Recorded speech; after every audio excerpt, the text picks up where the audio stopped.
जब आपके जीवन में डर आता है, जब चारों तरफ मुसीबतों का अंधेरा छा जाता है, जब कोई रास्ता नहीं सूझता, तो न जाने क्यों अनजाने में ही हमारे जुबान से हनुमान चालीसा का पाठ शुरू होता है। सागर जय कपीश तिव लोकी जागर रामदूत अतुलित बल धामा अंजनी पुत्र भवर सुंदर।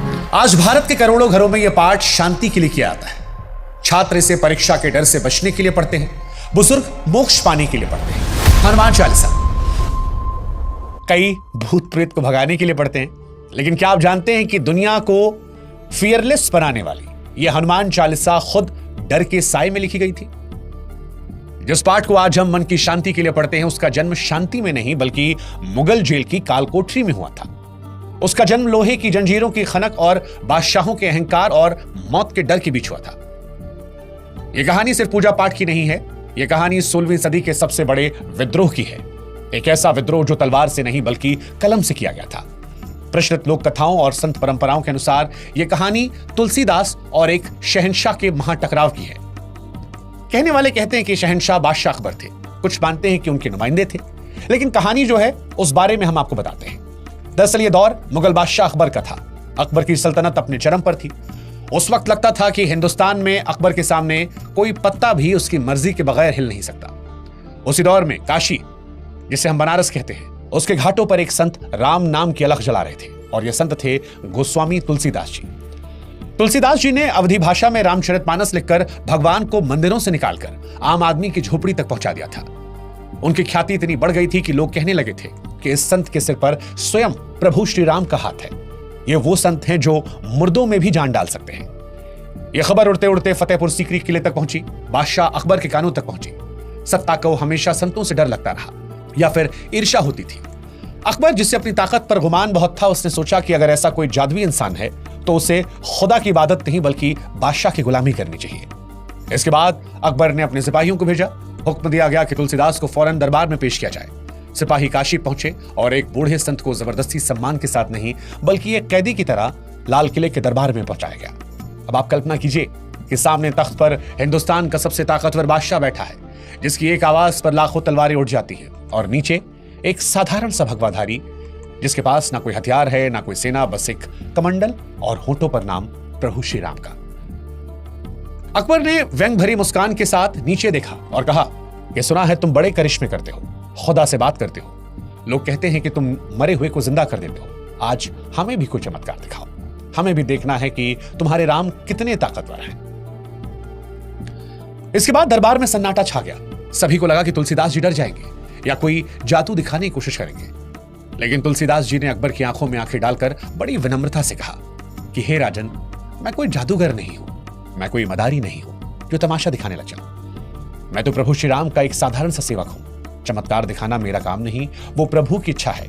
मेरा राम किसी बादशाह के मनोरंजन के लिए नहीं बिकता। उस वक्त ये जवाब अकबर के अहंकार पर एक तमाचे जैसा था। एक फकीर ने शहंशाह को ना कर दिया था।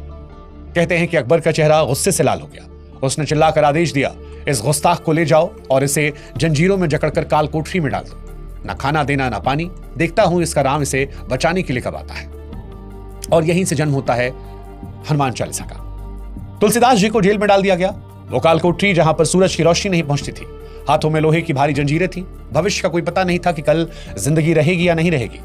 एक आम इंसान होता तो क्या करता? वो टूट जाता, रोने लगता या फिर बादशाह से माफी मांग लेता। लेकिन तुलसीदास जी भक्त थे और भक्त कभी अकेले नहीं होते। उन्होंने सोचा कि अगर यहां मुझे भेजा गया है तो शायद प्रभु की यही इच्छा है कि मैं इसे एकांत में गुणगान करूं। उस घुप अंधेरे में तुलसीदास जी ने रोना नहीं बल्कि गाना शुरू कर दिया। अवधी भाषा में कुछ पंक्तियां गुनगुनाना शुरू कर दिया और यहीं से जन्म हुआ जय हनुमान ज्ञान गुण सागर। अब आप जरा उन पलों को महसूस कीजिए जब तुलसीदास जी ने लिखा, भूत पिशाच निकट नहीं आवे, महावीर जब नाम सुनावे। उस वक्त वो किसी भूत की बात नहीं कर रहे थे। उस वक्त उनके लिए वो जेल, वो पहरेदार, वो मौत का डर भूत पिशाच था। वे अपने मन को समझा रहे थे कि तुलसीदास, तुम डरो मत। फिर वो कहते हैं, संकट कटे मिटे सब पीरा। इस वक्त वो खुद एक बड़े संकट में थे। जंजीर के निशान उनकी कलाइयों पर थे, लेकिन विश्वास हनुमान जी पर था। एक एक दिन बीतता रहा, एक एक चौपाई जुड़ती रही। कहा जाता है कि यह क्रम लगातार 40 दिनों तक चला। फिर वो रचना हुई जिसे आज हम और आप हनुमान चालीसा कहते हैं। चालीसा का अर्थ ही है 40 छंद जो 40 दिनों में पूरे हुए। जब 40वां दिन आया तो तुलसीदास जी ने आखिरी दोहा जेल के अंदर लिखा, तुलसीदास सदा हर चेरा, कीजे नाथ हृदय मुंडेरा। कथाएं कहती हैं कि जैसे ही यह पंक्ति पूरी हुई, फतेहपुर सीकरी किले की दीवारों पर एक अजीब सा कंपन हुआ। पहले लगा कि आंधी आ रही है, आसमान लाल हो गया। जब मुगल पहरेदारों ने किले की दीवारों के नीचे देखा तो जमीन खिसक गई।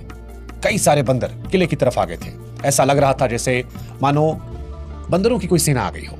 देखते ही देखते बंदर किले पर चढ़ गए, बंदर महलों में गए, बंदर सैनिकों के आसपास गए। हर कोई हैरान था। बंदर की फुर्ती के आगे दुनिया की ताकतवर मुगल फौज जो थी वो बेबस थी। हाहाकार मच गया। वजीर सेनापति जो है वो अकबर के पास पहुंचे, कहे जहां पना बचाओ, यह कुदरती कहर है, बंदरों ने महल घेर लिया है, वो छोड़ नहीं रहे हैं। अकबर को भी समझ नहीं आया क्या था। तभी किसी समझदार मंत्री ने अकबर को याद दिलाया कि हुजूर, ये उस संत की बद्दुआ का असर है। आपने हनुमान जी के भक्त को कैद किया है, आज नहीं छोड़ा तो फिर अनर्थ हो जाएगा। इतिहास के पन्नों में यह कहानी दर्ज हो ना हो, लेकिन जनमानस जानता है कि उस दिन अकबर ने न सिर्फ तुलसीदास जी को छोड़ा बल्कि खुद जाकर जेल का दरवाजा खुलवाया। अंदर का दृश्य देखकर वह हैरान था। अंदर तुलसीदास जी शांति से मग्न होकर अपना पाठ कर रहे थे। अकबर जंजीरें खोलने का हुक्म देता है, उनसे माफी मांगता है और कहता है, महाराज मुझे माफ कर दीजिए, मुझे आपकी ताकत का अंदाजा नहीं था। जैसे ही तुलसीदास जी को सम्मान के साथ रिहा किया गया, सारे बंदर वहां चले गए। तूफान जो था वो थम गया। दोस्तों, इस कहानी से हमें क्या सीख मिलती है? हनुमान चालीसा सिर्फ शब्दों का समूह नहीं है, एक मंत्र है। एक सबूत है कि जब सत्ता और अहंकार अपनी हदें पार करती है तो भक्ति कलम तलवार से ज्यादा भारी पड़ती है। अकबर ने सोचा था कि तुलसीदास जी को डरा देगा, लेकिन तुलसीदास जी ने जेल में बैठकर दुनिया को सब सुख लह तुमरी सरना तुम रक्षक काहू को डरना का मंत्र दिया। जेल की उन दीवारों ने तुलसीदास जी को कैद नहीं किया, बल्कि उन दीवारों के भीतर से आजादी का सबसे बड़ा गीत निकाला। इसलिए अगली बार जब आप हनुमान चालीसा पढ़ें तो आप याद रखिएगा कि आप सिर्फ पूजा नहीं कर रहे, आप उस विजय गाथा को दोहरा रहे हैं। और वैसे भी अगर हनुमान जी साथ हैं तो फिर डर काहेगा। पवन तनय संकट हरन मंगल मूरत रूप, राम लखन सीता सहित हृदय बहुत सुरभूप। सिया रामचंद्र की जय। जय श्री राम, जय श्री राम।